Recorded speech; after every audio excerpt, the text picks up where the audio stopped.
Good evening, all of you. I welcome you all to this discussion on political science and international relation optional. First of all, I hope all of you are doing fine. Okay. And as all of you are quite aware of the fact that political science optional is one of the, I will say, hit optionals in your language, hit optional for UPSC preparation. And that is the reason why, in various universities, we find students are opting for political science and international relations as optional, PSIR. Okay, so we will have a brief discussion. We mean to have a fruitful discussion with you all about this political science optional. Now, I am Sushant Verma. He is my friend Iqbal Singh, and Hello, both of everybody. us take political science optional, where I teach paper 1 and Iqbal sir teaches paper 2. Okay, so at the outset, as all of you are aware, that optional is a very crucial part of your UPSC preparation. In fact, it will not be an exaggeration to say that optional is very crucial for your selection as well as for securing good rank. Okay, and as compared to any two GS papers, if you compare optional paper, the probability of scoring more in optional is always high as compared to GS papers. Okay, and when if I look from the perspective of a student, today is the age of social media. Okay, so you'll get a lot of feedbacks. There's peer pressure also. You seek guidance from your seniors also. That how should we go about optional? Okay, now if I say there should be basic 3 criteria which you should focus on. How should we select an optional? The first and the foremost criteria is you should be interested in that optional. I'm using quote unquote interested, because once you opt for that optional, okay, you have to stick with that optional for around 18 months till you appear in the mains. And if you stick, or if I use the word, you may be stuck with optional also. Okay, so stick or stuck, it depends on which perspective you are looking. But trust me, if you do justice to the optional, interest is very much required. Having a genuine interest in the optional, and optional will pay you handsomely. In fact, if I use the word that optional will be a jackpot, it will be a very right description of that. Okay, so first is you should have a genuine interest in the optional. Second, what is the scoring trend in the optional? Okay, and if you see for the past, if I see from 2015 onwards, political science is one of the better performing optionals. Okay, and the rate of selection is quite high in political science. Okay, approximately around UPSC data says around 16 to 17% of the selected candidates, they are from political science background, and political science optional. And one of the most surprising part is that many of these successful candidates are those candidates who did not study political science in their graduation. So they are from non-pol science background. Okay, and third is, if I say how the optional will be going to help you in your rest of the preparation. Rest of the preparation, if I say in your essay, as well as 4 GS papers in the mains, plus in the personality test also. Okay, and if I say the first criteria, genuine interest belongs to you. Second and third criteria, on this second and third criteria, political science as an optional scores very high. One question which naturally arises in the minds of the students: why should we select PSIR optional? Very basic question, fundamental question. Okay, so if I say why choose political science as an optional? Okay, and you can see there are various points which I have. The first point is that political science is one of the most suitable optional, and it contributes to 1,000+ marks in the pattern of civil services examination. 500, obviously the 500 are optional paper 1 as well as paper 2, and where you can, with a bit of effort, Okay, you can score, if I talk about the good score will be 270 to 300 plus, and no two GS papers, 1, 2, 3, 4, whatever. There is, will be so rewarding in that sense. Okay, and if I say GS essay, 250 marks, and just if you flip through the previous year's paper of essay, in fact this mains 2022 also, you'll find many topics linked to political science syllabus. If I talk about, there was one topic in GS mains 2022, it says you never step into the same river twice. This is a statement which we clearly start with in our classes. It is a statement of Greek philosopher Heraclitus, and it talks about how change is dynamic. The world is in a constant flux and change is dynamic. That's how your background of political science helps you in understanding. So it will be helpful in essay also, and you can easily score 60 to 70% of the 750 marks in essay with a basic understanding of PSIR. And the one point where political science optional scores very well as compared to other optional is its interlinkages with the GS syllabus. And in both the papers, I'm sure you are thorough with GS syllabus paper 1 to paper 4.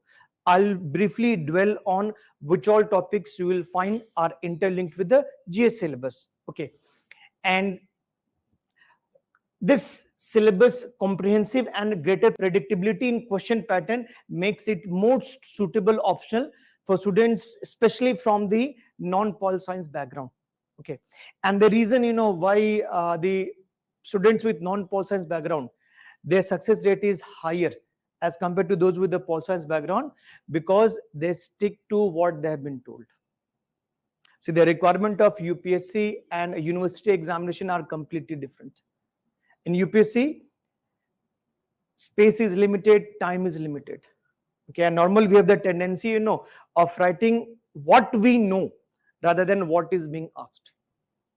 Okay, so that explains the difference between the marks which students expect and the marks which students get. Okay, so point is that you have to prepare in such a strategic way which addresses the demands of the examination. That's it. The preparation has to be a strategic. You are not here for being a scholar of political science. That is not the requirement of UPSC. You are here to clear the paper, and that is why the students with non-pol science background, they stick to what they are being told, do's and don'ts, and students with political science background, they tend to diverge. They go astray their path sometimes. So this is, you have to be very selective. Remember, you are spending the best of your youth in this preparation, and this preparation, if I invoke Charles Darwin, that's why I often say in class, it's survival of the fittest. Okay, so how to maximize your gain within the stipulated time, that is the reason why we are having this webinar now. So political science is extremely helpful in personality test or interview.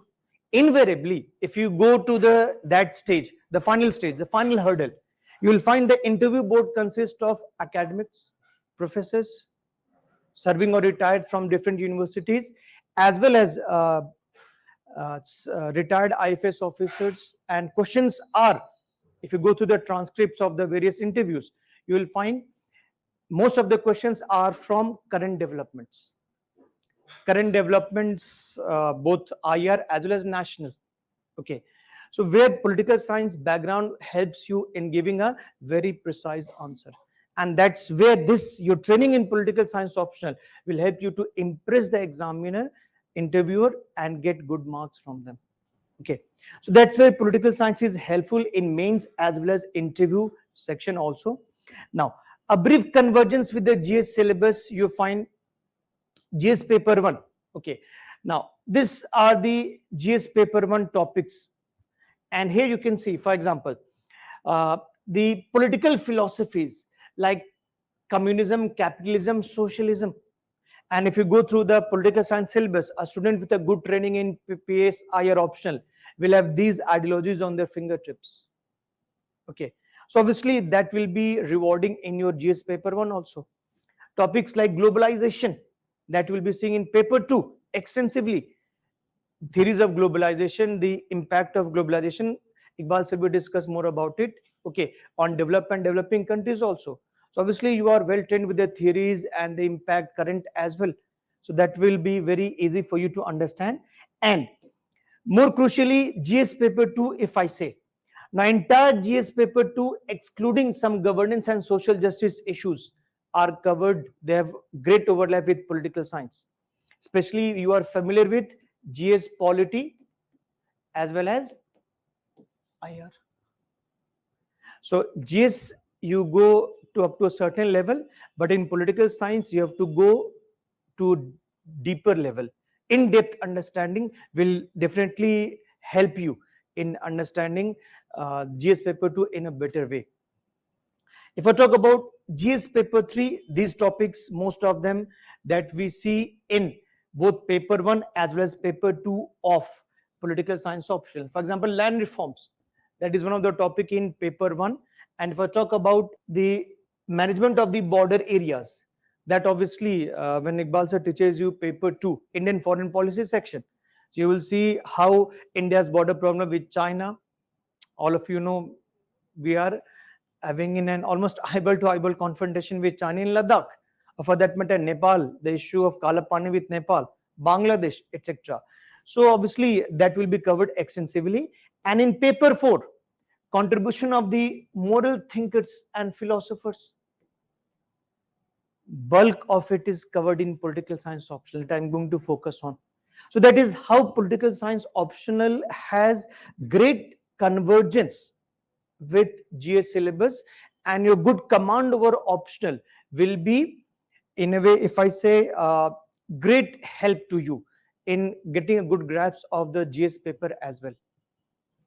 With this, I move on to briefly explain a brief discussion on the optional paper 1, which I teach. Then Iqbal sir will dwell on paper 2. Now, paper 1, like every other optional political science optional, has paper 1 and paper 2. Now, paper 1, like any other optional, has two sections, section A as well as section B. Now, section A includes political theory and political theory, while section B includes Indian government and politics, where you are already familiar because of the GS syllabus. Okay, I will discuss a bit of it. Now, if you see political theory and this paper, one section A. Now, you find that it is broadly, it can be classified under two parts, political theory as well as political thought. And political thought, you can see that start with Western political thought as well as Indian political thought and in political theories. Now, if you see the syllabus, it has been numbered in an ascending manner. Okay, but the way we approach the paper is that you have to have a command over 3 topics. If you have a good command over 3 topics, topic number 8, topic number 9, topic number 10, that will constitute the foundation, if I use the term base, for understanding paper 1 section A. Okay, once you are thorough with 10, 9, 8, and I start the paper by first discussing 10, 9, 8 in a reverse manner. Once you have a great command over 10, 9 and 8, understanding rest of the 7 topics is easier, because it's application of what we have learned in 10, 9 and 8, more or less. And here we find topic number 10 starts with Plato, Aristotle, and Aristotle is called as father of political science. So obviously you must be familiar with their names because you might have done them in your ethics paper as well. So here we study the main ideas and concepts given by these thinkers. And in political ideologies, you can see liberalism, socialism, Marxism, fascism, etc., that we have to study, including Gandhism. And as long as you are preparing for UPSC, you need to have a good understanding of Gandhi. In fact, Marx and Gandhi had said there is no such thing called as Gandhism or Marxism. But you need to understand that. And once you are thorough with these 8, 9, 10, it's very easy to understand rest of the topics. And if we have a look at the topic number 3, justice, equality, rights, democracy, power. Now, these concepts you also find in Indian preamble. If I say we the people of India, the very word we the people of India is linked with democracy. It is Rousseau's word, the concept of popular sovereignty. That in a democracy, who are sovereign, people are sovereign, and the power to rule is derived from the people. Okay. Next, equality. Now, equality, will be discussing the concepts of equality and theories also, but the very a great way to have a grasp of these concepts. Remember, whether it is optional or GS, you should always focus on conceptual clarity. That is a fundamental requirement. And trust me, if you go through the questions, what UPSC expects from the students is nothing less but conceptual clarity. And a great way of understanding or of having the conceptual clarity is to apply them in our day-to-day events and activities. If I tell you, for example, you must be aware of the case going on in Supreme Court regarding recognition of same-sex marriage. Is it not related to the concept of equality?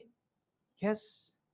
Why? The argument is why it should be the marriage shall be recognized between heterogeneous couples, man and a woman. And the way they are approaching Supreme Court is the apex court, that is to get the justice. So how you can relate it with day-to-day concept? If I talk about you must be aware about the Supreme Court judgment yesterday. Supreme Court gave 2 unanimous judgments, one related to Maharashtra case and another related to Delhi government. Okay, the Delhi government has power over the bureaucracy, including transfers and postings. Now, this tussle between Delhi government and central government, okay, is what Machiavelli had said. Politics is nothing but is a struggle for power, and this is what we see. Machiavelli. This is also we see in international relations. Politics is nothing but a struggle for power, and politics is not a means for some higher end. But Gandhi will differ from that.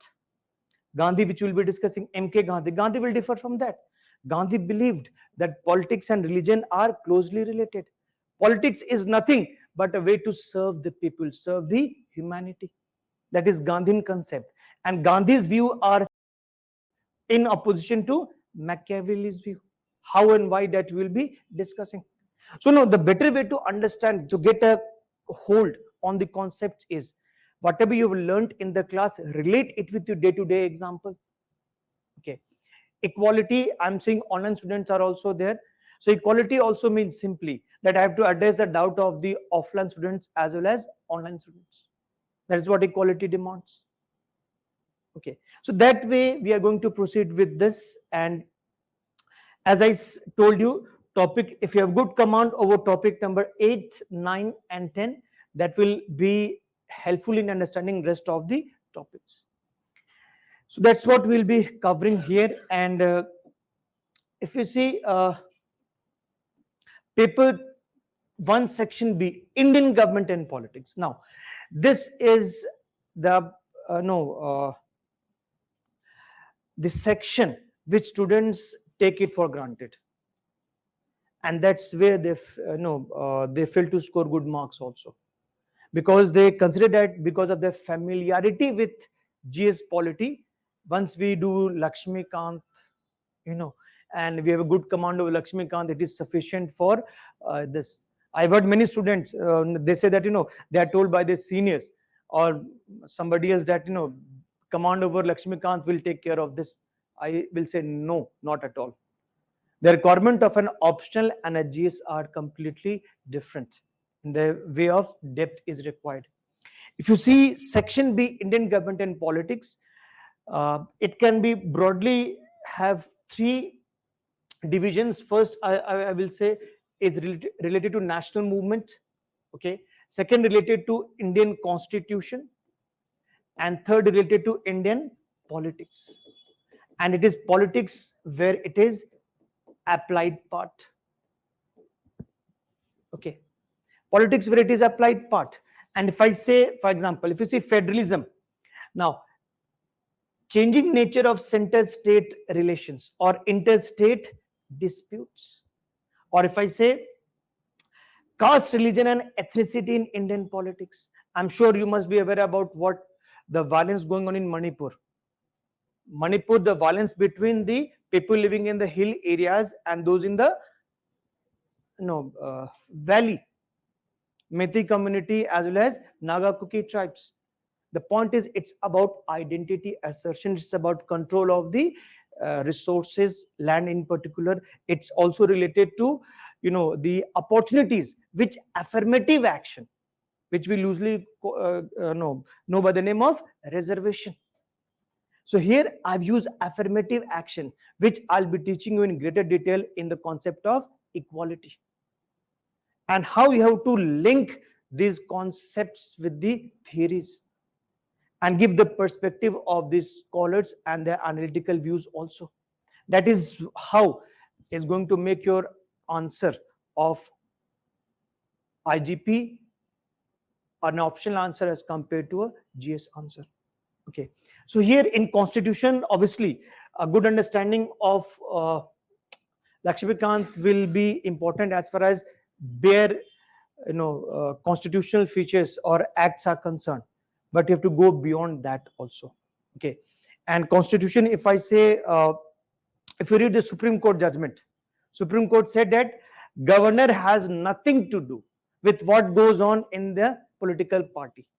And that is why the role of governor is one of the most controversial roles. So what are the case laws? What are the various views of the scholars? If I say Pratap Bhanu Mehta or, for example, Barvil Arora, that will help you to understand why the role of governor is one of the most controversial issues between center and states. Because governor most of the time acts as the agent of the center. Okay. So, here your approach will be different from how you approach GS. And the quality of your answer should be optional answer, and that is where students fail. They take it lightly. So, point is that, as long as you are preparing for UPSC, it needs to have a balanced preparation. Balanced preparation, both GS as well as optional. And in optional, paper 1, paper 2, and in paper 1, both section A as well as section B. Okay. So this is brief discussion about Indian government and politics. Now I yield the floor to Iqbal sir, and he will focus on paper 2. Okay. Thank you. Good evening, all of you. My name is Iqbal Singh, and I, like Sushant sir just mentioned, I teach PSIR paper 2. So, like he has already mentioned, political science and international relations, like all other optional subjects, has 2 papers, paper 1 and paper 2. Both these papers are 250 marks each. So you just had an interaction with Sushant sir, in which he helped you explain that what all will be studied and what all are requirements of PSIR paper 1. I will now discuss PSIR paper 2, which is regarding international relations, again very important, and that I will discuss, and then I'll also help you understand that how do we intend to help you cover all these areas in our course in Vajiram and Ravi. So talking about paper 2 of PSIR, so like paper 1, paper 2 is also divided into 2 sections, section A and section B. So I will discuss the syllabus of both these sections with you. And my intention here is very clear that, in all my experience of teaching for so many years, I have realized that students, they opt for the PSIR paper, and a lot of them do very well. And a lot of them are not able to do well. And one reason why they're not able to do well is that they are not able to understand that these topics are similar to GS topics, but your GS preparation will not be sufficient to answer optional questions.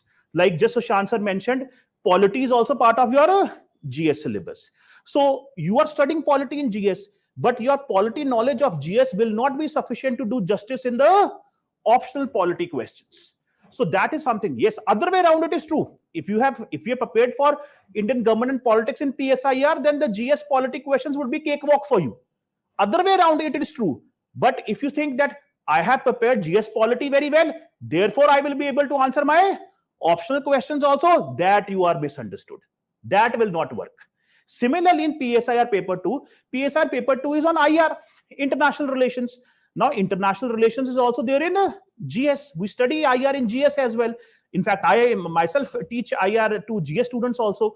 But whatever IR we study in GS is not going to be sufficient to cover a PSIR optional paper. This is something which you have to understand. So that difference I will try and make you understand today. What is the difference? What is the difference of requirement and what we are supposed to do? Yes, again, I would say other way around is true. For example, if you have attended all my PSIR classes on IR, then IR questions in GS would be cakewalk for you. But if you say that, so no, sir, I know IR as far as GS is concerned, will I be able to answer optional questions? No, that you will not be able to do. So this is something which you have to understand. So when I look at GSIR syllabus, in GSIR syllabus, what do we have to study? India's relationship with the certain countries which are mentioned in the syllabus, and also India's relationship with international organizations like United Nations and certain global issues. This is the syllabus in GS. That is all. But in optional, the syllabus for IR is very much detailed. IR, I must tell you, my dear friends, IR is a specialized discipline. It is a specialized subject. In many universities in our country, there are IR departments, international relation departments, where post-graduation and doctorates are being done only in international politics. So it's a separate subject. It has a very wide coverage area, which is all there in the optional syllabus. So first, let me tell you, section A of paper 2 is titled as Comparative Politics and International Relations. So you can see here, first three chapters are on comparative politics. Now you must be wondering, sir, what is comparative politics? It's very simple to understand. Every country has a political system. India also has a political system. If I ask you a question, tell me features of Indian political system, you will tell me, sir, Indian political system is democratic. We follow values of secularism and federalism. We have independent judiciary. These are certain features which you will be able to come up with if I ask you what are features of Indian political system. But also there is a need in international world. There's a need if we want to understand the world more in a more nuanced manner. If we want to understand the world more properly, then there's a need that we must compare political systems of different countries. We must compare and contrast political systems of different countries. That will help us understand how politics in the world is being played out. And that when we compare and contrast political systems of different countries, then it is called comparative politics. That what is called comparative politics. So in comparative politics, this is what we're going to do. We're going to compare and contrast political systems of different countries. For example, we may compare and contrast political systems of developed countries with the developing countries, or we may compare and contrast political systems which are existing in the industrialized world and the underdeveloped world. So when we do that, we tend to learn a lot about political systems of the West and also of the developing world, which is also a very important requirement to understand world politics. And that is why this is in the syllabus in the optional paper, comparative politics. But now then, next question which will come to your mind is, so okay, fine, I have understood that we're going to compare political systems of different countries, but how? What are the methods? What methods we will use to compare? For example, if we want to compare Indian constitution with the constitution of US or the Indian constitution with the constitution of Pakistan, so what method we will use? The methods are mentioned in the syllabus. The methods, nature and major approaches. Major approaches means methods which are used to do comparative politics. Methods are mentioned here, which we will study in our classes. Political economy is one of the method. Then this political sociology, and then there are others also, institutional methods and legal institutional methods, which are there in the syllabus, which we will discuss. Then coming to the second part, the second chapter is state in comparative perspective. You all must be very well aware. Even if you are not, I will tell you, there's a concept called state. What is state? State has 4 features that are sovereignty, territory, government, and population. Like we are all citizens of the Indian state. Now, state, how did this concept come about? How did the concept of state emerged? That you will discuss in paper 1. So Shan sir will talk to you about that. The origin of state, theories of state, that is part of your paper 1 syllabus. And this is also you must mention, this is also you must understand that there are so many interlinkages between paper 1 of PSIR and paper 2 of PSIR. Therefore, a lot of coordination is required while teaching so that students are able to get the better perspective.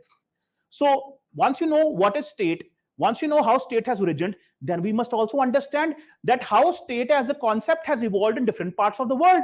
Because I can very easily say that the concept of state had evolved first in Europe and then traveled to other parts of the world later. So state in comparative perspective, that means how the concept of state has evolved in different parts of the world. What is the status of state formation today in developing countries or underdeveloped countries and developed countries? We will compare that. For example, we can say that America is a mature democracy. American democracy is very well mature and a very well developed state it is. But can we say the same for the countries like Pakistan? Do you think Pakistan is a very well mature democracy? Do you think state formation has been perfect there? No. You don't see that. That contrast, that differences that we will study in chapter 2. Then chapter 3 is politics of representation and participation. Now, what are we going to do in this chapter? We just discussed what is the most important feature of an Indian political system. You would say democracy. Okay, but the next question is that democracy means electing your representatives. How do you elect them? There can be so many different methods of electing representatives. There can also be so many different electoral methods. There can also be so many different ways of articulating your opinion in a democracy. One way of putting across your opinion in a democracy is voting. On the voting day, you get opportunity to express yourself. Do you think there are other methods also to express yourself in a democracy besides voting? Do you think there are? If you are unhappy with the government and you want to express your opinion, you want the government to listen to you, do you think voting you get only once in 5 years? Now, are you going to sleep for 5 years or are you going to wait for next voting? Or are there any other methods also to express your displeasure or express your opinion in a democracy? There are pressure groups. There are civil society groups. There are political parties which will do this for you. Therefore, in this chapter, we will do a detailed study of politics of representation and participation, which would include political parties, study of political parties, pressure groups, study of social movements, in again comparing and contrasting between industrialized world and developing societies. So these are 3 chapters. The first 3 chapters, this is all about comparative politics. So this is what we will do in these 3 chapters. Then the 4th chapter is globalization. Now, Shashank sir just mentioned to you that globalization is a very important part of your GS syllabus. And we are going to do a detailed study of globalization. Globalization in this syllabus is mentioned in 2 to 3 chapters.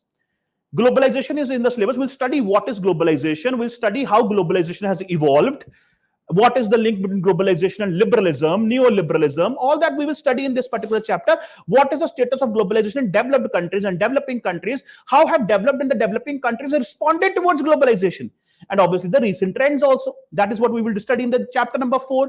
Then chapter number 5. Very important chapter. Chapter number 5. In fact, when I start teaching PSIR paper 2, I start with chapter number 5. Chapter number 5 is your base. If you understand chapter number 5 here, which is approaches to study international relations, then everything else becomes very simple for us. So this is very important chapter, approaches to study international relations. When I say approaches to study international relations, this means that I want to study IR. How should I study IR? How should I understand IR? So in order to understand IR, what has happened? Many scholars of international politics, they have given different approaches to understand IR. Or in other words, we can also say different theories of IR. Different theories of IR have been proposed to understand IR. And those theories are mentioned in the syllabus and we must understand and study them. They are asked in the every year, multiple questions are asked on this. And also other parts of the syllabus also you cannot understand if you do not understand this. If you do not know the theories of IR, approaches to study IR.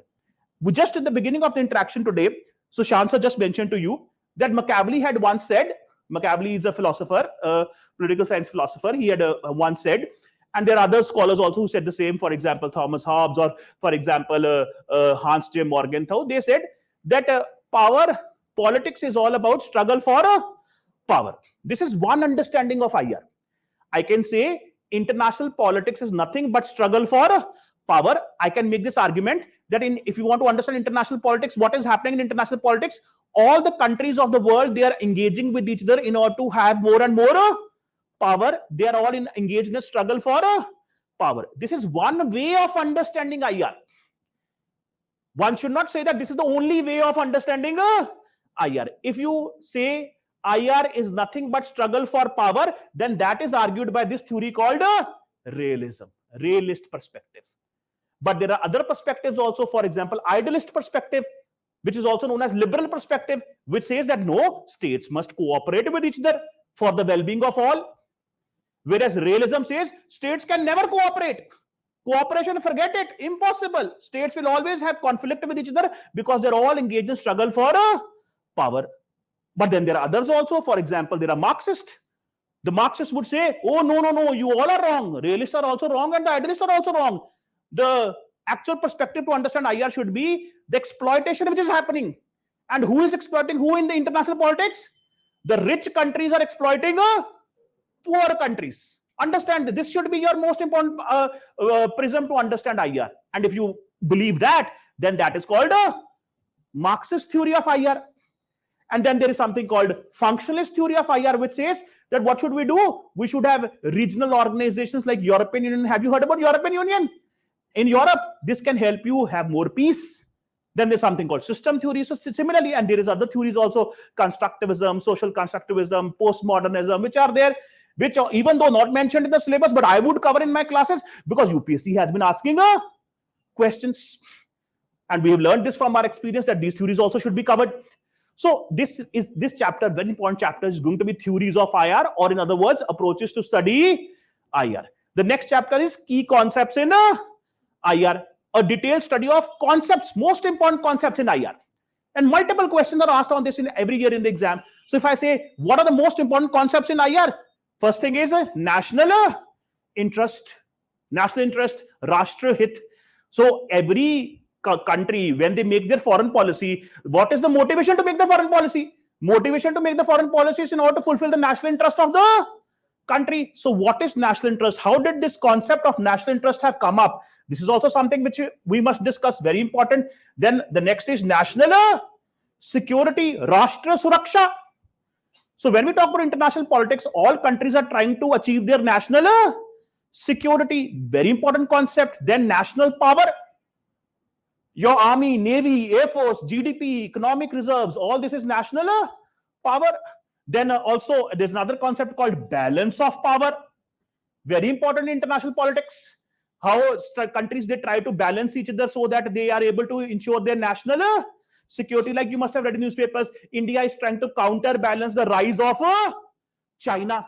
That is based on this concept called balance of power. Then there's a concept called nuclear deterrence, that because of presence of nuclear weapons in the world, nuclear weapon states, they cannot have a war with each other because it would lead to mutually assured destruction. Or if two countries having nuclear weapons, if they have a war, what are they going to do? They're going to use these weapons against each other and they will end up destroying each other. So this concept also is there. Then also transnational actors. Transnational actors means non-state actors. Okay, so one actor in international politics is state. Then there are non-state actors which are also becoming very important in international politics, which are multinational corporations or NGOs or terrorist organizations. That also will be discussed here. Then there's a concept called collective security, on the basis of which an organization has been built in the world called United Nations. This also will be discussed. Similarly, again, you see capitalism and globalization. So we're going to become experts in globalization once we do PSIR. And that is also there in your GS syllabus. And also essays are also asked in the GS on globalization. So these key concepts are studied here. Then the next chapter is changing international political order. Changing international political order. So when I say political order, a lot of you must be wondering, what is political order? Political order is nature of the international politics in a particular period. So do you think nature of international politics changes over the years? It does change. International politics is never static. It is changing. It is dynamic. One primary example, in Second World War, who nuked Japan? Who dropped nuclear weapons on Japan in Second World War? It was US, Hiroshima and Nagasaki. What is the status of US-Japan relationship today? What is the relationship between US-Japan today? Anybody? They are sworn brothers of each other. Okay, they are best possible friends. So this happens. This example will help you understand that in international politics, the world order changes. So in this chapter, we have to discuss that how world order over the years have changed, how it has changed. In this, we will discuss rise of superpowers. Then we will discuss bipolarity, which led to the emergence of Cold War. Then we discuss during Cold War, there was something called non-alignment movement. India was also a part of that. We discussed that. Then collapse of Soviet Union, which led to end of Cold War. Because of end of Cold War, we saw unipolarity and American hegemony. All this is changing world order. This is how world politics over the years have changed. We will discuss this in our classes. If these terms are looking alien to you, don't worry. All this will be discussed in more detail in the classes. So this is what we do. The next chapter is evolution of international economic system. So when I talk about evolution, international economic system, what comes to your mind? International economy, what comes to your mind? IMF, World Bank, WTO, World Trade Organization. Who made these organizations? Why these organizations were made? What is the purpose of these organizations? What is wrong with these organizations? What is India's problems with these organizations? What changes are required in these organizations? All will be discussed in this chapter. Bretton Woods, in the syllabus it is mentioned. Bretton Woods. What is Bretton Woods? It's a resort town in New Hampshire in US. It's a name of a town in US. In this town, world leaders had met after the Second World War, and they had decided to create two organizations called IMF and World Bank. Therefore, IMF and World Bank are called the institutions, because the decision to make these institutions were taken in this town called Bretton Woods. So from Bretton Woods to WTO, all this, what is happening in world economy and how globalization has changed all this. Again, globalization, we will discuss this in all of this. Then the next very important chapter is United Nations. Very, very important chapter. Is the most important organization of the world. UN, universal, almost universal membership is there. What is UN? What has been the performance of UN? What is India's role in UN? What kind of changes are required in UN? UN reforms, the entire structure of UN, all that we will discuss here. Then regionalization of world politics. Regionalization means new regional organizations are emerging in the world. Not just like UN is an international organization, but now we see regional organizations also. For example, South Asian countries have formed a regional organization called SAARC. European countries have formed a regional organization called European Union. Similarly, Southeast Asian countries have formed a regional organization called ASEAN. All these are in our syllabus. EU, ASEAN, APEC, SAARC, NAFTA, all these will be discussed. And then I tend to also discuss in my classes BIMSTEC, even though it is not mentioned in the syllabus. But UPSC is asking questions on this. Why is UPSC crazy? It is not mentioned in the syllabus. Why are they asking questions on BIMSTEC in the optional paper? Why? Can anybody guess here why? Because India's interest in BIMSTEC has increased. Therefore, it has become important from the exam perspective. So all these organizations are discussed. Then also most important concerns, contemporary global concerns. There are concerns regarding democracy, human rights violations, environment is a global issue, gender justice is a global issue, terrorism is a global issue, spread of nuclear weapons, which is known as nuclear proliferation, is a global issue. So all these are discussed in this. This is section A of paper 2. Section A of paper 2. Okay. Still we haven't talked about India. We haven't talked about Indian foreign policy. Still we are only understanding what is IR, comparative politics and IR. None of this you are going to do in GS. None of this will be done in general studies. So this is your section A of paper 2, in which we will do detailed study of what is international relations and what is comparative politics. I must say, most scoring part of the syllabus. It's like mathematics. Theories of IR is like mathematics. Concepts is like mathematics. I'll teach you definitions, they will never change. Okay, so this is the most scoring part, and this is section A. Once we are done with this, then we move on to section B of paper 2, which is India and the world. India's relationship with the world. Section A of paper 2 is what we have discussed, which is actually, I must tell you, is more interesting section A. To understand international politics, students really enjoy it. And once they're able to understand the entire IR, all IR theories, everything, then they are in a better position to understand India's relationship with the world. And then we discuss this section B, in which first we will talk about, first chapter is Indian foreign policy.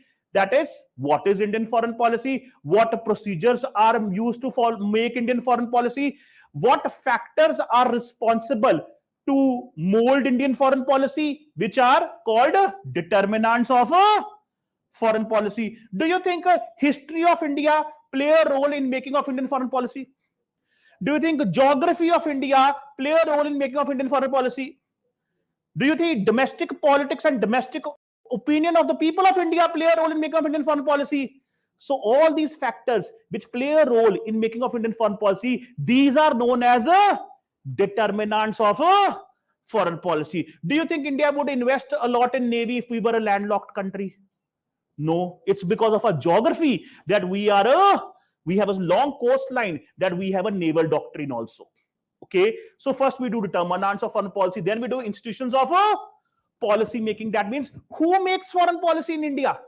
Who are those people who are responsible to do it? Do you think PMO is involved? Prime Minister's office, do you think is involved in making a foreign policy? Yes, this is one institution which is involved. Do you think Parliament is involved? Yes. Do you think Ministry of External Affairs is involved? Yes. Do you think National Security Advisor is involved? So these institutions we will study, the institutions which are responsible to make Indian foreign policy. Again, very scoring chapter. So here we will study what is India's foreign policy and which factors are responsible to make it for India's foreign policy, and which institutions are responsible to make the foreign policy. Then the second chapter is India's contribution to NAM, non-aligned movement, again, which we will study in section A also here as well. Then also regional cooperation, India and South Asia. So what is India's status as far as South Asia is concerned? So what is the performance? What has been the performance of SAARC? When I talk about South Asia, we have to talk about SAARC, South Asian Association of Regional Cooperation. Do you think this organization called SAARC, which was formed in South Asia in order to do regional cooperation in South Asia, do you think SAARC has delivered? Do you think it has been a successful organization? I would like to tell you, no, absolutely not. It has been an utter failure. I'll tell you one fact. SAARC meeting has not happened since 2014.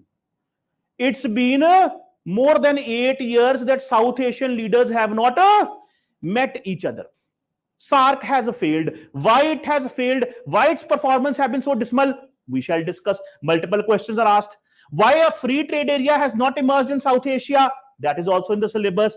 Then India's relationship with Southeast Asia, which is India practices on the basis of its Look East policy, which now is known as Act East policy by Prime Minister Modi. That also will be discussed.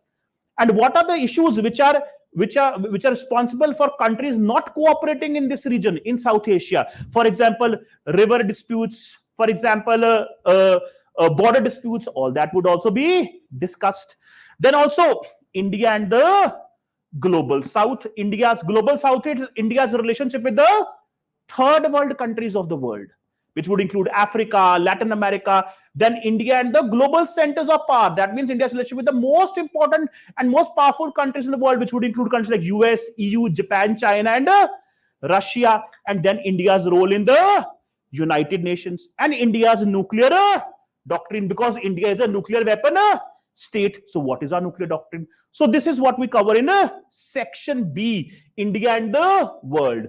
India's relationship with the world, Indian foreign policy. So this is your PSIR paper 2 syllabus. Okay, and obviously you must be inquisitive that what is the reading list. So a reading list is also there, that what sources you can refer to. For example, for your section A, there are books written. Globalization of World Politics has been written by Bailey Smith. That's a good source. Then a book written called Global Politics by Andrew Haywood, very good source. Then there's the Oxford Handbook on international relations. So these books can be referred to. Then also India and the World. Again, there are books. Does the Elephant Dance, written by David Malone. India's Foreign Policy, written by VP Dutt. Similarly, a book written by Rajiv Sikri. And then websites of think tanks like IDSA or MEA or even IR editorials. So the reading list is also there. But you, if you are with us, you are not going to worry about this reading list. This is only for your knowledge purpose. So this is what we do in PSIR paper 2. So I hope you've this my brief discussion have given you just a feeling that what is PSIR paper 2, what do we study in PSIR paper 2. That's what I can do in whatever 20 minutes talk which I had with you. And this is what for more than 2.5 months we're going to have discussions on PSIR paper 2. Now I want to, before I end my interaction here with you, you have interacted with Sushant sir also, where you all discussed about PSIR paper 1, and now you have interacted with me as well, where we discussed about PSIR paper 2. Now I come to the $1 million question. The $1 million question here is that how can we help you do this? How will we help you cover this particular, this entire syllabus in a manner in which you are able to excel in the examination? So how will we help you? That is also something which I would like to explain to you. So what are you going to get here in Vajiram and Ravi, our optional classroom program, PSIR classroom program? How will we help you? Now that you know about the optional paper, that's why we spend 40-50 minutes just to first telling you what the PSIR optional paper is all about and how it overlaps with the GS papers and how it has been such a successful optional paper. Now, how can we help you? So our aim here is to give you a one-stop solution. Our aim is that when you are here with us for 5 to 6 months, then we should be able to give you all that you want in those 5 to 6 months, so that you are a ready product to attempt your optional paper in the best possible manner. So when I say one-stop solution, so one-stop solution would include what? First thing is understanding. First thing is understanding the concepts, conceptual clarity. All these terms and concepts which Sushant and me both discussed with you today, this was only just introduction, just a teaser. Like you have teaser of movies, it's just a teaser. Picture to bhi baki hai sari. So now is we know from years of our experience that you guys will not do good if you do not have conceptual clarity. And the first thing is conceptual clarity. First thing is understanding of the topics. And that is our first priority. Therefore, in our classes, we focus a lot on conceptual clarity. We try and make it as interactive as possible. Okay. So that is our first focus. Also, I would like to highlight this, and why I want to highlight this dictation point. Why I like to highlight this point, because we are deeply pained, because every year we come across a lot of students who are very upset and genuinely upset because they ended up studying somewhere where there was no explanation, no discussion, and they were made to sit for 3 hours in the classroom and only notes were dictated to them. That is a pointless, useless exercise. You can go buy notes from anywhere. So that is not teaching. So here our focus is that in the class there is a minimal dictation. The entire class would be focused on discussion of the topic, discussion and explanation. So there would be no time wastage and no such pointless exercise of making you sit here and me just dictating certain things and writing the spellings of difficult terms on the board, how to spell so that you can write on the register. That is, for that you do not have to come here. You can go to the marketplace and buy books and notes that are anyways available. If you are coming to the classroom, you are coming with the intention that this teacher is going to help me understand the syllabus and the concepts, and that is going to be our focus. Explanation is very important, and also exam focused approach. Now, how do we come down to this exam focused approach? What is the modus of operandi in the classroom? Modus of operandi in the classroom is, for example, I just told you there's a concept in the syllabus called nuclear deterrence. So, for example, today there's a class on nuclear deterrence.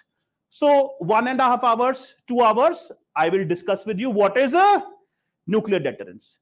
Remaining 30 to 45 minutes of the classroom, what are we going to do? We're going to discuss all the mains exam of the optional paper which have been asked on nuclear deterrence. All of them will be discussed in the classroom.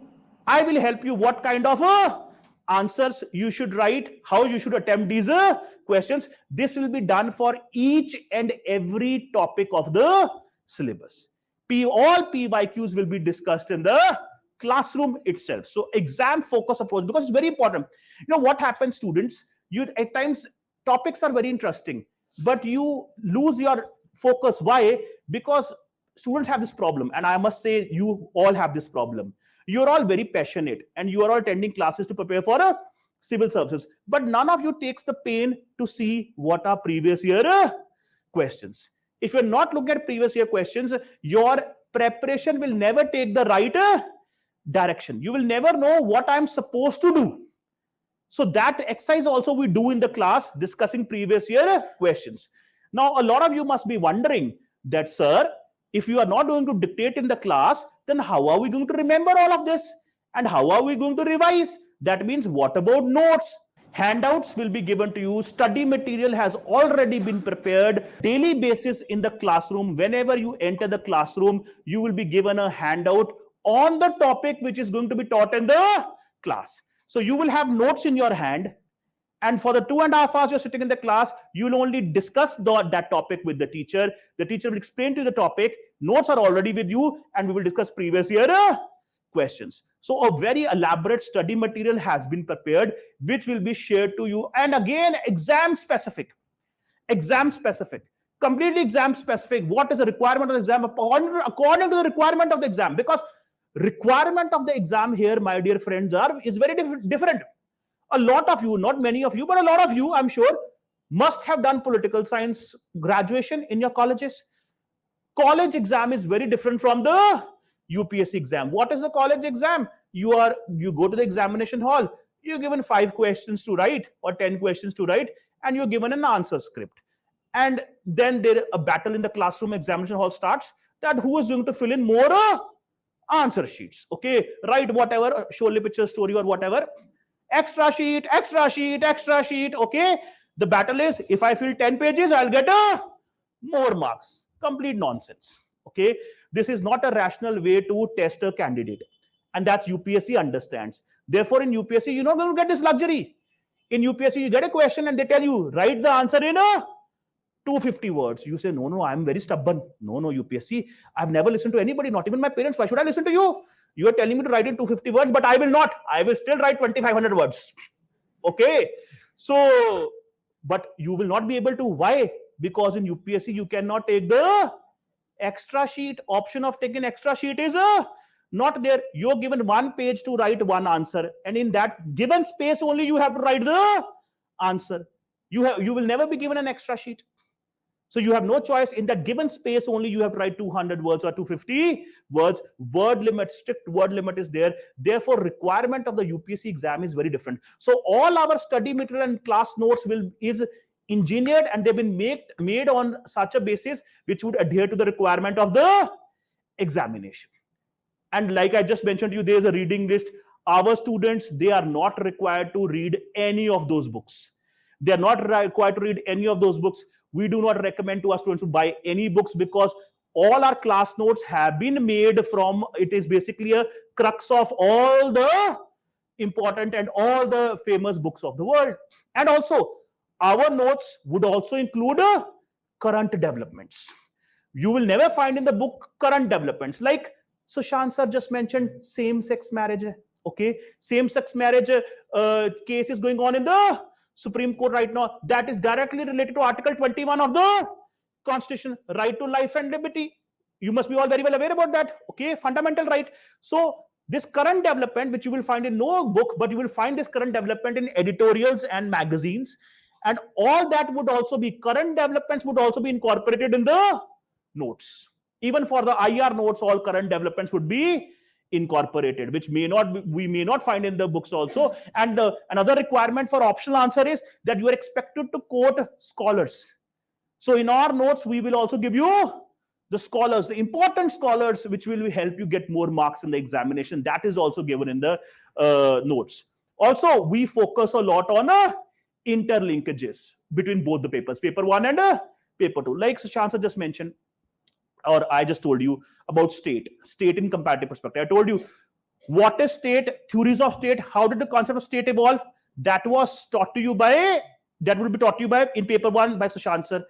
I am going to teach you state in comparative perspective. Machiavelli you will study in paper 1. Realism you will study in paper 2. So there's a lot of interlinkages which also we do here. And also personalized guidance and mentorship for all the students, especially those who may face problem if they do not have the political science background. But frankly speaking, no such problem is there. All you need is a objective mind. If you have an objective, rational mind, you are able to do good. Even students from non-humanities background, in fact, most of them who get more marks are from students from a non-humanities background in PSI or optional paper. So we do that also. And I must also tell you, we also will focus a lot, because I told in the beginning, one-stop solution. So one-stop solution should also include answer writing. So there will be answer writing sessions. In our optional program, we will also conduct a test series. After every 15-20 days, there will be a class test. There'll be a class test, and you would also be given model answers, and you will get feedback. Class test would be evaluated by ourselves itself, and so answer writing is very important, and that is also going to be part of the program. And our course, and also one more very important thing, when a student is preparing for UPSC, a student is always, awed with the things he or she has to do. So the teachers must stick to their commitment. So our commitment is that you will have classes daily on PSR optional, and your syllabus will be covered in 5 months. Timely coverage of the entire syllabus is very important, so that you have sufficient time to do self-study and prepare for prelims and mains. Okay, so that also is part of our program. 5 months we promise, and we finish it in 5 months. So these are the things which you're going to get. And like I told you, all the current developments and journals and magazines, that also would be a scholarly opinions part of our notes. So this we do in our 5-month program. And with the help of all of this, we are pretty confident that you will be able to do the optional PSR optional paper in the way it is supposed to be done in order to excel and exceed in this examination. So that is our interaction with you. That's what we want to discuss. Now, I would also pass on the floor to Sushant sir if he wants to add certain more things. Now, this is why what we tell our students that, your compass for evaluating whether your preparation is going on in right direction or not. I will say 2 important compass. First is syllabus. You should know the syllabus. And second is previous year's questions. Okay. As Iqbal sir correctly pointed out that, we'll be discussing previous year's questions. So, the ease with which you handle the previous year's questions is going to be a sure shot indicator of the progress which you are making in the course of your preparation. Okay. And remember, this is an optional paper, is a mains section paper. Okay. It is not asked in prelims, it is in mains. And in mains, that's what we often repeat in class. You will be evaluated on the basis of what you write in those 180 minutes. That is going to decide your selection. And no, you must be knowing a lot at the back of your head. But point is how you are going to reproduce it in 180 minutes, that too, keeping in mind the requirements of the examination. Okay, that alone is going to decide your selection in the mains. And that is why we focus on answer writing. Okay, because some students also have this notion, I will say mistaken notion, that let me go read and read, and then I will go and write in the examination. It's not. IPL season is going on. Okay, so why plates, like number of plates, do they good, they perform well on the floor. Rinku Singh, for example, in a tight situation, the reason is they do lot of practice. Okay, they do lot of practice. Virat Kohli, see his fitness level and see his commitment level. He practices hours and hours of on the net, and that enables him to give his best in the examination. So that is why practice is important, and practice makes man oblique woman perfect. You have to be gender neutral. Okay, that's what feminism teaches you. So you have to understand that that is our purpose. Answer writing is important because that is a very crucial part of the mains paper. Okay, now I will end up with addressing one common view among the students, or I would rather say doubt among students, that sir, we have learned that syllabus is so vast. Okay, now I will tell you that you people are like, you must have heard the story of six blind men and elephant. Okay, that there were six blind men. Obviously blind men could never see elephant, so when they were brought to the elephant, somebody touched the tusk of the elephant and said, sir, it's very smooth. Somebody got hold of the tail of the elephant. They said, it's like a rope. Somebody held the feet of the elephant. It's like a pillar, I can hug it, they say. The point is, initially you will be like this, six blind men and elephants, but at the end of 5 months which you will be spending with us, the timely and comprehensive coverage of the syllabus, you will be able to see elephant in totality. Not only see elephant in totality, but also ride it like a skilled Mahavat. Okay, purpose is ride the elephant to enter you the hallowed, to help you enter the hallowed portals of Lavasana. That is only purpose, and that's why you will be here. That's why we are here. Okay, so purpose is strictly exam oriented. I had given a disclaimer in the beginning that we do not intend to teach you for 9, 10, 11 months to make you a scholar. The purpose is time bound and do justice to the requirement of the examination. Okay, so syllabus, any optional syllabus demand a certain level of preparation, certain level of depth, and most important is strategy. Like Iqbal sir already mentioned, that when we'll teach globalization, we will cover all the topics related to globalization. And the way I told you that in paper 1 section A, I will start with the last topic, that is Western political thought. Then I will teach you IPT, then I'll teach you political ideology. So we'll progress in a very strategic way. So that will help you develop a good understanding of the entire syllabus. And 5 months we are with you. We are there to work hard, and it always takes two hands to clap. Okay, so if you are also willing to work hard, that will do justice to your preparation. Okay, so with this, we would like to invite any doubts, online students also. Please, again, yes.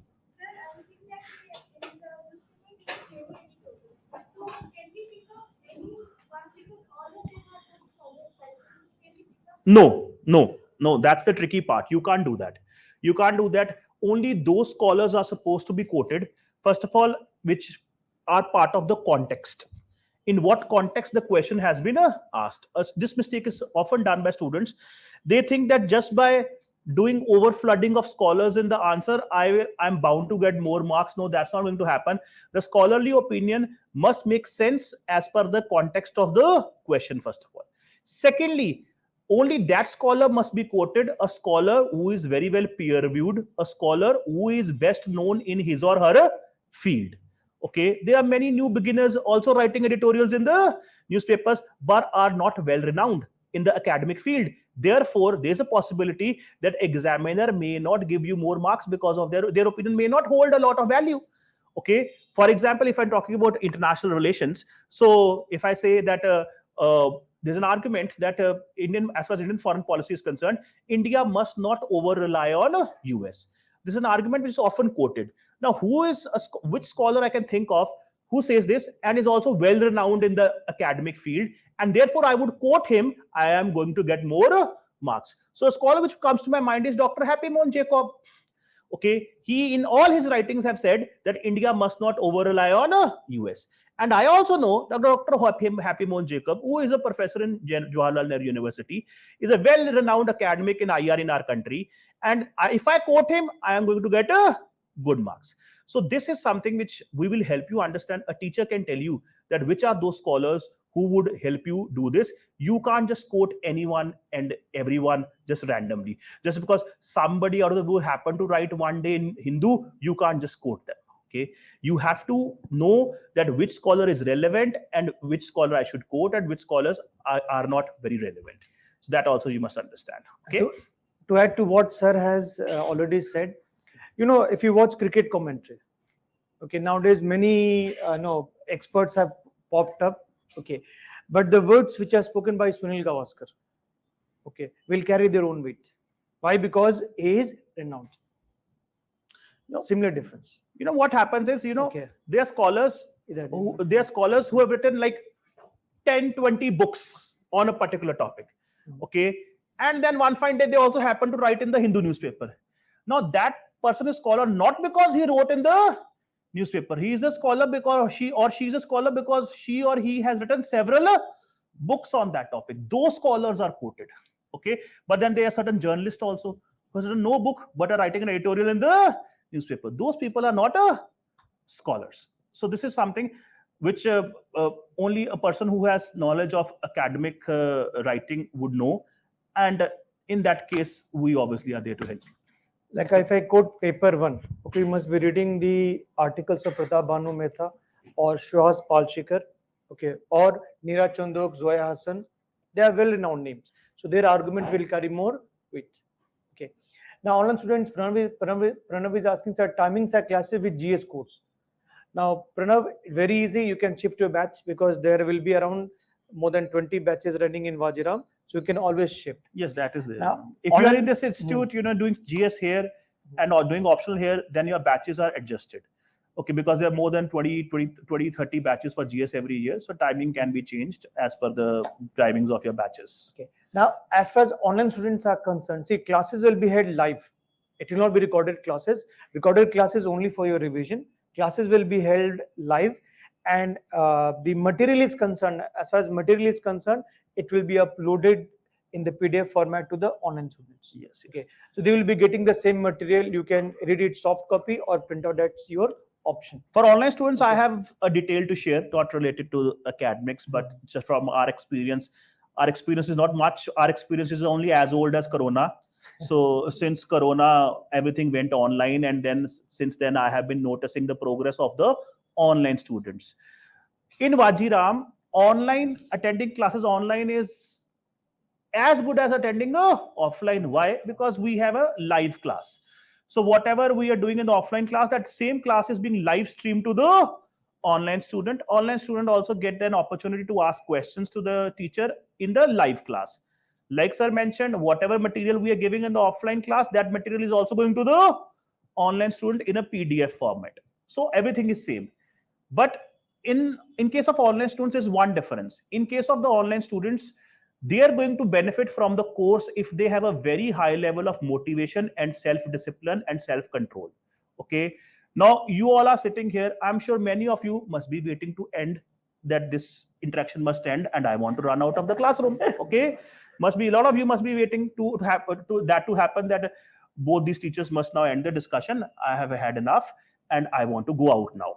I want to have a smoke, or I want to talk to somebody, or I'm just getting too lazy now. It's too much. Okay.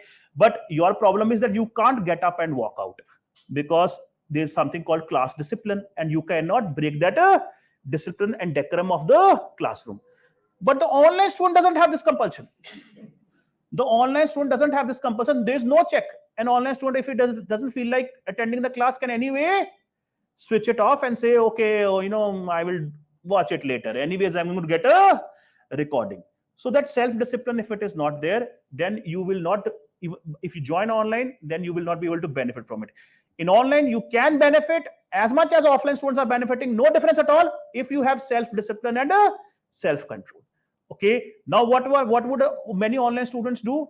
They get into this habit, they do not attend live classes. For online students, my recommendation is that they must attend live classes if they want to benefit. They would not attend live classes. Okay, for example, there's a 7:30 batch, every day 7:30 they are sleeping and they will never attend the live class. So they have this concept that we will watch the recorded class. How are they going to watch the recorded class? Lying down on the bed, the class will be played at 2x 3x speed. Okay, just for mental satisfaction के मैंने देख लिया. Okay, कुछ खास नहीं था. 2x 3x speed पे चला के देख लिया. This is just formality. This is not how you are going to benefit. If you are an online student, for online students, recommendation, you can join online, you'll get the same, everything same what is being given to offline students, provided you have self-discipline. You, for all online students, my recommendation is that you must attend the live class, sitting on your table, live class, camera switched on, and if you want to see the recorded, that should only be for revision purpose and nothing else. Then you will benefit. Otherwise, if you have that notion that I will see recorded videos later at, in my own free time and in my own way, then that's just a scam which you are doing to yourself. Now, timings of the batch, I think it's clear on the website. It's 11 o'clock, and next batch will be only in October. Okay, and regarding yellow books for the course, see, paper 1 is static, some portions are dynamic, and paper 2 is largely dynamic. Okay, so there is no point in confining to yellow book. I told you all the materials will be uploaded at least a day before, and you're expected to go through the material, read it, and come to the class. That will be, that way you'll be able to extract best out of this course. Yeah, material will be given on a daily basis. On a daily basis, there's a reason behind it. For example, PSR paper 2, it is so dynamic. Every day new developments are happening. If I make a book 6 months in advance, then I will never be able to cover any of the current topics. So on a daily basis in the classroom, the material will be given to you in a typed format, and for online students, PDF files will be sent to them. Okay. Now, yes, she wants to say something. Yes. Both of you discussed this syllabus, and my question is just follow to what sir was saying about the dynamic and the static part. So, if I see the current affairs, I'm able to relate everything and anything to my syllabus of PSIR. So, how do I maintain a balance between the static portion and the dynamic portion? Is there any perfect way how to go about it? What all are the topics for which I can use the syllabus, and what all are the question will help you understand that. If the question is purely on a static concept, if the question is write a note on nuclear deterrence and its contemporary relevance, okay, so it would be 90% static only. The concept of nuclear deterrence you will discuss and all of that. But if you get a question on nuclear proliferation, that is spread of nuclear technology, that is still a burning issue. Okay, nuclear disarmament is still a burning issue. So the question will help you understand that whether you are required to use current developments here or not. The question, and I must tell you, a PSI or optional answer must have 3 to 4 important ingredients. One is the basic content, that is the basic definition of the concept which has been asked. Then the use of theory is very important. Use of theory and thought is very important. Even if it is not asked in the exam, you will still use the theory to make your answer academically rich. The theories which we will study in the syllabus, and also quoting scholarly opinions. And then also to make the answer relevant, discuss current development also, which will help you highlight the contemporary relevance of the issue which has been asked. So it must have 3 to 4 ingredients, a balance between all these 3 to 4 ingredients.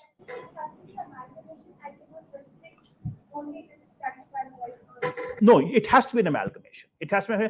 There are questions which, for example, you get a question, write what is realism. That will be more or less static because you have been asked a theory. Theory is not based on current developments. So you can, in that, what you can do to make your answer academically rich, you can use the theory by giving a current example.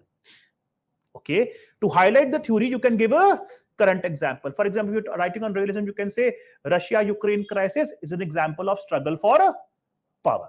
Okay, so that's how you can make your answer relevant and academically rich. And all that, obviously, during the course of the classes, we will teach you all these tricks and everything we will teach you.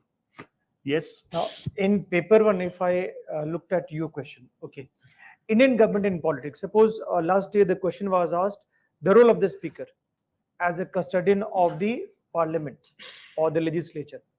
Now, in that case, you can also focus on the controversies associated with speaker's role, especially in the anti-defection cases, citing the recent examples and Supreme Court comments. For example, Navamrebia judgment, 2016. In the Shiv Sena versus Shiv Sena case, this has been, again, this was an issue which Supreme Court said will address it in a proper case. So they too, and most of the, sometimes, questions are also asked, illustrate with suitable examples. In that case, if you write current examples, that will make your answer enriched and that will give an impression to the examiner that the candidate is well read. What is your name? Okay. Yes. Tanvi, actually, the question tells you a lot of things. In the answer writing thing, we will do this. That in question, there is something called question tags. What are question tags? Question tags are, at times you get a question, analyze or critically analyze or examine or explore or substantiate or describe. All these question tags have a different significance. And these question tags help us to understand that what approach I should take in the answer. This entire is a skill, and that obviously there are a lot of people who want to leave also. Otherwise, I would have dwelled upon it. Okay, so it takes time. It will take 2 hours for me to explain all of that. So that is what is called answer writing skill, and that will help you understand.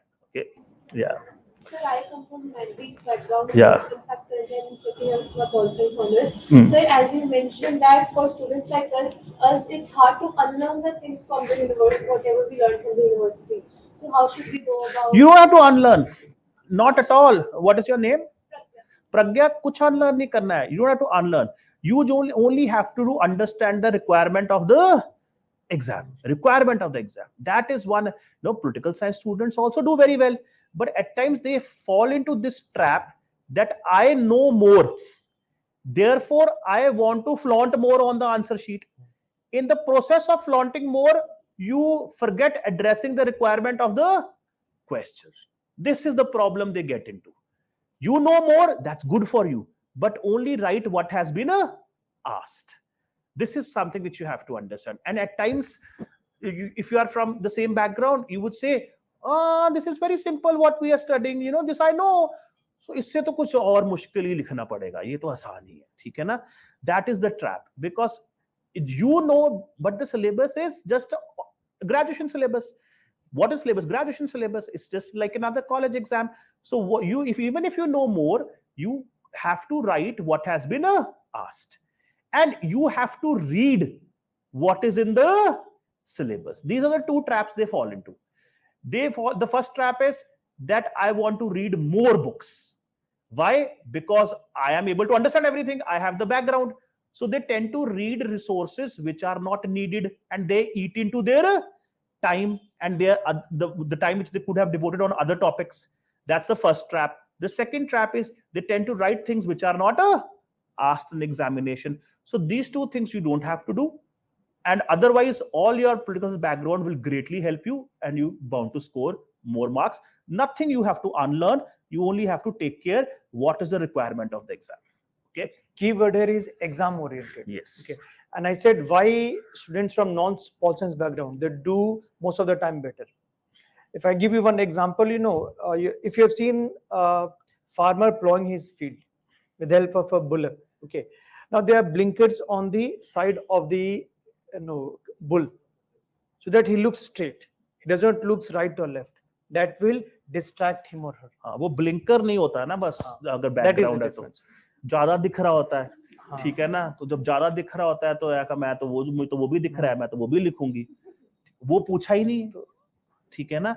So the examiner is going to get irritated. Why they are going to get irritated? They are not selecting scholars. They want to select bureaucrats. Why is civil service exam why are they conducting the exam? To test the depth of your knowledge or something, that who is the best scholar? living in our country? No, it's not the test of scholarly knowledge. Graduation level का तो exam है, क्या ही scholar बन जाओगे graduation का पढ़ के तुम, ठीक है ना? So they are going to, they want bureaucrats. What is the most important responsibility of a bureaucrat? Follow instructions. Bureaucrats are best in following instructions. And you are given an instruction, write this in these many words. If you can't follow that instruction, that means you are not fit to be a bureaucrat. They'll say, okay, yeah, you are very scholarly, go join a PhD in a university, but you can't become a bureaucrat. क्योंकि सीधा सीधा बताया तुझे कि ये लिख और इतने वर्ड में लिख, तुम्हें समझ नहीं आ रहा, ठीक है ना? Fine, you get my point what I'm saying? So that you have to understand. So that if you stick to that rule, your background will help you. If you don't stick to that rule, then your background becomes a problem. Okay, so that is very good example given by Sushant ji. Blinkers, that has to be there. Oh, blinker हम लगाएंगे कि ये blinker है बेटा, इतना ही पढ़ना है, यही लिखना है और नहीं पढ़ना है और नहीं लिखना है. Fine, because PSIR is very interesting also. You tend to develop a lot of interest as well, but you must know your boundaries also. Okay. I started the explanation with a disclaimer. We are not here to make you a scholar.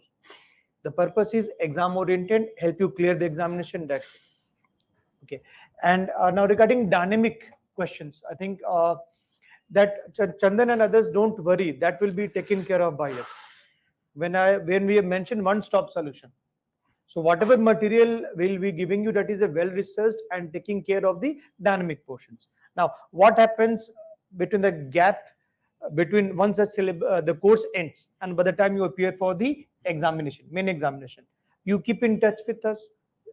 We will provide you with updated notes that will reduce your burden so that you can devote your time to the rest of the weak areas and maximize the gain from this course. So we'll be in touch. We are in touch with our students also. So now, from hand holding till developing the capacity to walk on their own, deal with their own.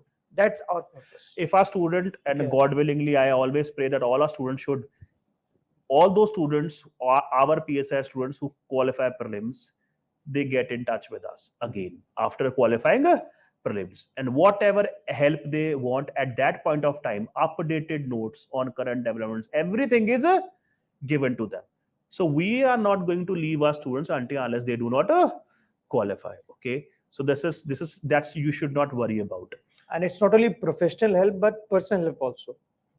Any mentorship, any kind of help, any kind of advice that we are willing to help. Okay, see, this examination requires is your mental strength, but also requires the support of your family, friends, and teachers also. Okay, so we are there to help you to the extent possible. Don't worry about that. Okay, you rest be assured that you are in safe hands first, and second, you'll be taken good care of. Okay. And choose that option which you are interested in. The first thing Sushant sir said, stick or stuck. Stuck mat ho jana, theek hai? Fine. That if you are interested, then only you take up the optional. And the next question would be, ye kaise pata lage main interested hu ki nahi? Fine. Uska bahut simple solution hai. That you go back home, if there's an optional in your mind, read the syllabus of the optional like I explained the syllabus today, and look at the previous year questions. Last 5 years ke dekh lo bas. Previous year question of last 5 years and the syllabus. By reading all of this, you will get that answer. You will get that inner calling that am I interested in this subject? Will I be comfortable attempting such questions or not? So you will have your answer. So if you're interested in a particular subject, then take it up. And then obviously, if it is PSIR, then whatever we have discussed today, that will work in your favor. Piyush is asking, how is answer writing integrated with the course? What about the test series? Now we've already pointed out and we are repeating that, at the end of every topic, suppose any thinker or any topic, if I'm teaching you justice, if I'm teaching you equality, okay, if I have taught you power in paper 1 section A, okay, or if I have taught you parliament and state legislature in IGP, paper 1 section B. Once the lecture ends, we go through the previous year's questions. First. Second, we already discussed that we will be taking a test series will be there. Around 7 to 8 tests will be conducted throughout the 5 months. Every Hmm. 15 days, 20 days, there will be a class test. And then you will be given feedback also. So the test series is part of that. Because unless you read something, you study something, there is no point in appearing for the test just for the sake of appearing. Okay, test series are like practice matches, if I tell you. Okay, so unless you have developed some stuff, masala, and that masala is registered in your mind, then only you will be able to do justice with the main cooking. Okay. Ashish is asking, what is the relevance of PSIR with ethics? Very easy to, whether the ethics and essay is asking, very easy. You know, ethics, you must be very well aware, in ethics, you have these moral thinkers. Who are moral thinkers in the world? Most popular, Gandhi is one of them, Plato is there, Aristotle is there. All these you are going to cover in a PSIR optional paper. And you will study human rights also in PSIR optional paper. So you will be able to do good in ethics paper on the basis of this. Secondly, essay paper, like Sushant sir mentioned, every year, if you look at all the 8 essay topics, every year you get 8 essay topics and you're supposed to write 2 out of those 8. You're supposed to pick 2 out of those 8. You look at those 8 essay topics. One essay topic is on IR, generally speaking. One or 2 essay topics generally are on philosophy, and which will be covered in a political thought, Western political thought, and in political thought in the PSIR optional paper. And at times there is an essay topic on Indian politics also, which also is covered. So you are able to easily, all your PSI knowledge is able to benefit essay. And this brings me to the last thing which I would like to say, if you do not have any questions, is that, like Sushant sir mentioned, a lot of students have this query that PSIR syllabus is vast and dynamic. Whereas there are other optional subjects where the syllabus is much smaller and is also not dynamic. So what should I do? Obviously, all options are good. Even options with less syllabus and which are static are also good and students benefit. But if it is vast and dynamic, that means students should not be qualifying the exam by taking a PSIR optional. That means that a failure rate in PSIR optional should be very high. If it is vast, syllabus is very vast, it is very dynamic, it's very difficult to do, then in that case, failure rate in PSIR should be extremely high, which is not. The fact is the PSIR has the highest success rate. Why it is there? The reason is that when you cover PSIR, yes, the syllabus is more, but the PSIR students, they are able to benefit from the PSIR syllabus in their other mains paper. So whatever hard work they have done in PSIR, they get the fruits. They are able to reap the fruits also in other GS and ethics paper. So good PSIR student is bound to score good also in a GS and ethics and essay. And therefore success rate is higher. Also, a good PSIR student will be well versed with the current affairs. Therefore, a good PSIR student is bound to score good in a GS also. I'm talking about good PSIR student. Repeat कर रहा हूँ. Good PSIR student. सो रहा PSIR student नहीं जो class में आके सो रहा है. Fine. Good PSIR student means the student who has taken up PSIR and is very seriously studying PSIR. So a good PSIR student is bound to do good in other GS ethics and essay paper also. So there is a ripple effect. It is called a ripple effect. So your hard work in PSIR optional is going to give you benefit and edge over your competitors in other papers also. Therefore, this vastness of the syllabus and dynamic nature of the optional actually works in your favor rather than against you. And that is why in the PSI the success rate is high. This is something which you must understand. Okay. And we are quoting an empirical fact. It's not, that we are a UPSC report. Fact. UPSC has published report that last year 15% of the selected candidates, 15 point something, it's around 16% of the selected candidates had opted a PSIR. That's a UPSC published report available on the website of UPSC. Now, the classes will be held in English medium only. Yes. Okay. Classes as well as material will be in English medium only. If you are from Hindi medium background, my sincere suggestion, write the exam in Hindi medium. Fine. कुछ ऐसा adventure करने की जरूरत नहीं है. Okay, if you're from Hindi medium, write it in Hindi medium. Do your classes also in a Hindi medium. Okay, Vajiram is only for English medium students. And friendly advice to Hindi medium students that if you have done your education in Hindi medium, you must compulsorily write the exam in a Hindi medium. Then only you have the chance to excel. Otherwise, don't fall for this trap. No, you must write in English medium. In English medium, you'll get more marks. Complete nonsense. Every year, look at empirical data. Don't listen to people. Every year, Hindi medium students are getting selected. They are getting top ranks also. So all you have to be is a good student. If it's your Hindi medium, be a good student in a Hindi medium. If you are from English medium, be a good student in a English medium. You should be true to your hard work. That is all. So if you are here in Vajiram, I would sincerely recommend join in Vajiram only if you want to write the exam in a English medium. If you have a Hindi medium, then you must write in Hindi medium. This is something you must understand. Purvi is asking which book should I read to check my interest and I have no background in this. So if you have no background in this, the basic is you can start with NCRTs, 11th and 12th. That's it. And be confined to the materials which we'll be giving in the class. That is more than sufficient as far as examination purpose is concerned. Okay.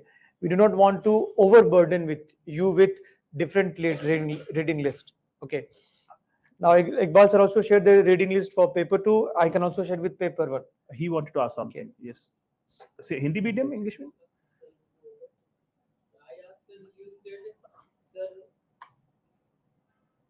The class notes are enough for us. Yes. Class notes would be more than sufficient. No other material would be required. We will tell you to buy only one book. Which is that book? Previous year question bank. वो रोज लाना है classroom. Bus. That is all. Everything else in the notes. Everything will be in the Some class of you notes. must be having background in pol science also, so you can verify. So everything will be in the notes. Class notes would be too much. They would not be less than books. They would be too much to do. Okay. So you have to understand. Now, Sumit is asking, as you said, we will not write dictation. Then how will I be able to understand topics? And so some days if I forget that. That's why, we'll be giving you concise, well-researched notes and focus will be on explanation. I told you the bottom line is that you have to go for conceptual clarity. Whether it's GS, whether it is optional. Without conceptual clarity, you will not be able to clear this exam. For each and every class, you will get notes. Don't worry about that. Notes for all topics in the class itself will be given to you. In the class itself. And you may ask any queries if you have on that. And yes. No, together. For example, for 4 days of paper 1 and 3 days of paper 2 in the week. On one teacher. Only Yes. one teacher. We will keep on switching. For example, in the initial days, Sushant sir may take 4 to 5 classes in a week because we want you to study the thought first, Indian political thought and Western political thought. Once that is done, then I'll come and I'll start taking more classes for paper 2. So basically, there would be 75 lectures, around 75 lectures for paper 1 and 75 lectures for paper 2, which would be spread over 5 months. Okay. So as we told that, we focus on interlinkages. For example, if I teach you Plato, Aristotle, Machiavelli, Hobbes' law, then stage will be set for sir to come and teach you realism and liberalism. Because he will be invoking Morgenthau, Kautilya and others. Nah. Machiavelli I get also. the point why she's asking. You don't want to have classes like this where both of us are sitting here. No, not at all. Okay. This is an interaction. This is not a class.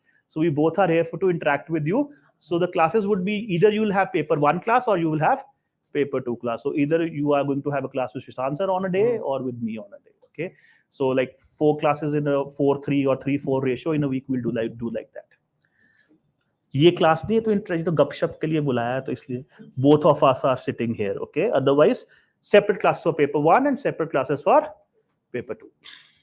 Now, how can we balance between generalist and specialist while writing answers with that overlap with GS papers? That will be taken care of. Raj, don't worry about that.